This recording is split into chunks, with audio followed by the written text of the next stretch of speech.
بسم الله الرحمن الرحيم.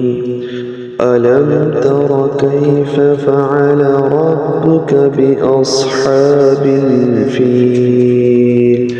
ألم يجعل كيدهم في تضليل وأرسل عليهم طيرا أبابيل ترميهم بحجارة من سجيل فجعلهم كعصف مأكول. بسم الله الرحمن الرحيم.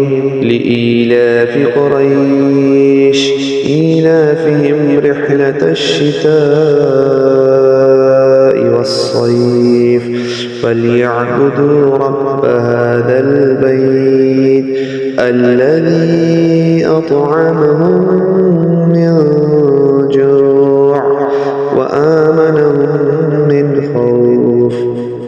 بسم الله الرحمن الرحيم. أرأيت الذي يكذب بالدين فذلك الذي يدع اليتيم ولا يحث على طعام المسكين فويل للمصلين الذين هم عن صلاتهم ساهون الذين هم يراءون ويمنعون الماعون. بسم الله الرحمن الرحيم.